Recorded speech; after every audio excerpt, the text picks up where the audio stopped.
do 160º dia. Isaías 14.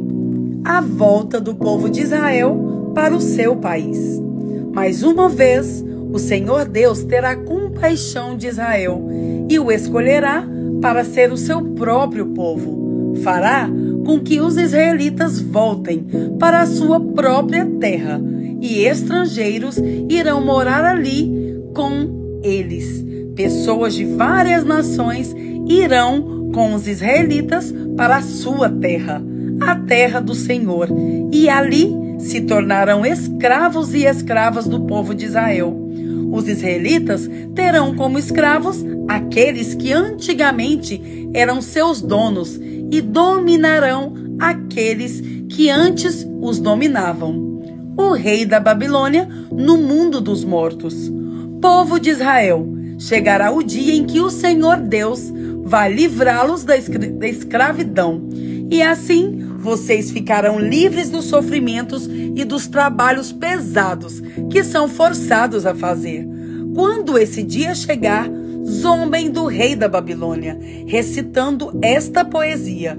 Vejam como desapareceu o rei cruel. Vejam como acabou a sua violência. O Senhor tirou o poder dos maus. Ele quebrou o bastão dos governadores cruéis, que na sua ira maltratavam os povos e na sua fúria perseguiam as nações que haviam conquistado. Agora, o mundo inteiro está calmo e em paz, e todos cantam de alegria. Até os ciprestes e os cedros do Líbano estão contentes com a queda do rei da Babilônia e dizem: desde o dia em que ele caiu, não apareceu ninguém para nos derrubar. Lá embaixo, no mundo dos mortos, os seus moradores se preparam para receber o rei da Babilônia. As sombras daqueles que eram poderosos na terra acordam. Os que foram reis se levantam dos seus tronos. Todos eles dirão ao rei: você também perdeu as forças. Agora você é igual a nós. Aonde foi parar a sua vaidade? Onde está agora a música das suas harpas? Elas estão aqui, no mundo dos mortos, onde você vai se deitar em cima de vermes e vai se cobrir com bichos. Rei da Babilônia, brilhante estrela da manhã, você caiu lá do céu. Você que dominava as nações foi derrubado no chão. Antigamente você pensava assim: subirei até o céu e me sentarei no meu trono, acima das estrelas de Deus. Reinarei lá longe no norte, no monte onde os deuses se reúnem. Subirei acima das nuvens mais altas e serei como Deus Altíssimo. Mas você foi jogado no mundo dos mortos, no abismo mais profundo. Os mortos vão olhar espantados para você e vão perguntar: será este o homem que fazia os reinos tremerem, que fazia o mundo inteiro tremer de medo? Será este o homem que fez o mundo virar um deserto, que arrasava cidades e não deixava os seus prisioneiros voltarem para casa? Todos os reis do mundo foram sepultados com homenagens, cada um na sua própria sepultura. Mas você não foi sepultado, como se fosse um aborto nojento. O seu corpo foi jogado fora e pisado. Está coberto de corpos de soldados mortos na batalha, daqueles que desceram até a cova cheia de pedras. Você não foi sepultado como os outros reis, pois arrasou o seu próprio país e matou o seu próprio povo.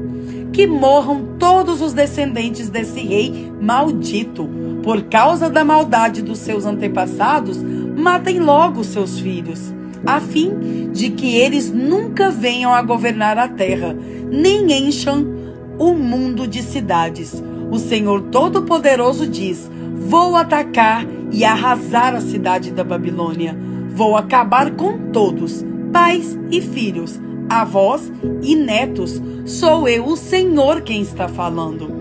Farei com que a Babilônia vire um lamaçal, um lugar onde viverão as corujas. Vou varrê-la com a minha vassoura e ela desaparecerá. Eu, o Senhor Todo-Poderoso, falei. Deus destruirá a Assíria. O Senhor Todo-Poderoso jurou. Vou fazer o que resolvi. Vou realizar o meu plano. Vou acabar com os assírios que estão na minha terra de Israel. Vou pisá-los nas minhas montanhas. Livrarei o meu povo da escravidão.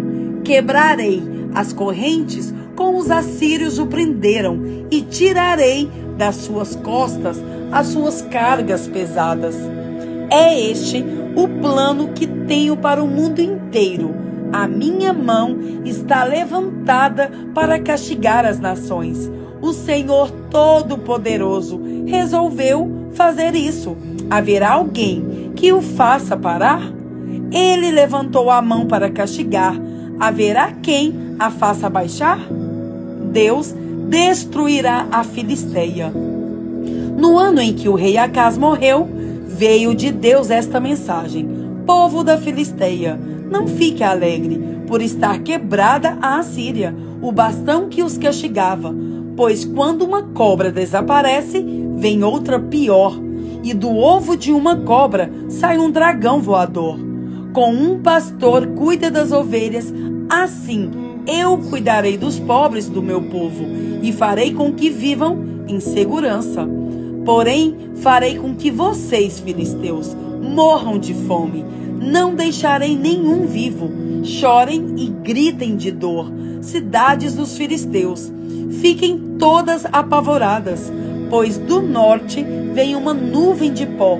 É um exército que não tem nenhum covarde nas suas fileiras. Que resposta será dada aos mensageiros que vieram da Filisteia? A resposta será esta: o Senhor Deus fundou Sião, e ali os pobres do seu povo encontram abrigo. Isaías 15. Deus destruirá Moabe. Esta é a mensagem contra Moabe. A cidade de Ar foi destruída. Numa só noite foi arrasada. Também Kir foi destruída. Numa só noite foi arrasada. Os moradores de Dibom chorarão no lugar sagrado que fica no monte. Os moabitas choram a destruição das cidades de Nebo e de Medeba. Em sinal de tristeza, rapam a cabeça e a barba. Andam pelas ruas vestindo roupas feitas de pano grosseiro. Gritam e choram amargamente nas praças e nos terraços das casas. Os moradores de Hesbom e de Eleal gritam de dor, e os seus gritos são ouvidos em Jaza. Os soldados de Moabe perdem a coragem e ficam tremendo de medo. Eu choro por causa de Moabe. O seu povo fugiu até Zoar e Eglat Selícia. Alguns, chorando, vão subindo até Luite. Outros, gritando de dor, fogem para Oranaim. O riacho de Nirim está seco. Todos os pastos secaram. As plantas morreram, não sobrou nada de verde. O povo de Moabe foge para o outro lado do riacho dos salgueiros, levando consigo todos os seus bens. Ouvem-se gritos por toda a terra de Moabe. Em Eglaim e em Beer-Elim ouve-se o barulho de choro. O rio que fica perto de Dibom está cheio de sangue. Mas Deus vai fazer contra Dibom uma coisa ainda pior. Ele vai fazer com que as pessoas que ficarem vivas em Moabe sejam devoradas por leões. 2 Coríntios 1. Saudação. Eu, Paulo, apóstolo de Cristo Jesus pela vontade de Deus, escrevo junto com o nosso irmão Timóteo esta carta à igreja de Deus que está na cidade de Corinto e também a todo o povo de Deus espalhado por toda a província de Acaia. Que a graça e a paz de Deus, o nosso Pai e do nosso Jesus Cristo estejam com vocês. A ajuda de Deus nos sofrimentos. Louvado seja o Deus e Pai do nosso Senhor Jesus Cristo, o Pai bondoso, o Deus de quem todos recebem ajuda. Ele nos auxilia em todas as nossas aflições, para podermos ajudar os que têm as mesmas aflições que nós temos. E nós damos aos outros a mesma ajuda que recebemos de Deus, porque assim como tomamos parte nos muitos sofrimentos de Cristo, assim também, por meio dele, participamos da sua grande ajuda. Se sofremos, é para que vocês recebam ajuda e salvação. Se somos ajudados, então vocês também são e recebem forças para suportar com paciência os mesmos sofrimentos que nós suportamos. Desse modo, a esperança que temos em vocês está firme, pois sabemos que, assim como vocês tomam parte dos nossos sofrimentos, assim também recebem a ajuda que Deus dá. Irmãos, queremos que saibam das aflições pelas quais passamos na província da Ásia. Os sofrimentos que suportamos foram tão grandes e tão duros que já não tínhamos mais esperança de escapar de lá com vida. Nós nos sentíamos como condenados à morte, mas isso aconteceu para que aprendêssemos a confiar não em nós mesmos, e sim em Deus, que ressuscita os mortos. Ele nos salvou e continuará a nos salvar desses terríveis perigos de morte. Sim, nós temos posto nele a nossa esperança, na certeza de que ele continuará a nos salvar, enquanto vocês nos ajudam orando por nós. Assim, Deus responderá às muitas orações feitas em nosso favor e nos abençoará, e muitos lhe agradecerão as bênçãos que ele nos dará. Paulo muda os seus planos. É disto que temos orgulho. A nossa consciência nos afirma que a nossa maneira de viver no mundo, e especialmente em relação a vocês, tem sido dirigida pela franqueza e sinceridade que Deus nos dá, e também pelo poder da sua graça, e não pela sabedoria humana. Pois escrevemos a vocês somente o que vocês podem ler e entender. Agora vocês nos entendem só em parte, mas espero que cheguem a nos compreender completamente, para que no dia do nosso Senhor Jesus vocês tenham orgulho de nós, como nós temos de vocês. Eu estava tão certo de tudo isso que no início fiz planos para ir visitar vocês, a fim de que vocês pudessem ser abençoados mais uma vez. De fato, eu estava pensando em visitá-los na minha ida para a província da Macedônia e também na volta, a fim de conseguir ajuda para a minha viagem à Judeia. Será que fui irresponsável quando resolvi fazer isso? Será que, ao fazer os meus planos, penso somente nos meus próprios interesses e por isso digo sim, sim e não, não ao mesmo tempo? Em nome de Deus, que é verdadeiro, o que prometi a vocês não foi um sim e um não ao mesmo tempo. Pois Jesus Cristo, Filho de Deus, que foi anunciado entre vocês por Silas, por Timóteo e por mim mesmo, não é sim e não ao mesmo tempo. Pelo contrário, ele é o sim de Deus, porque é o sim de todas as promessas de Deus.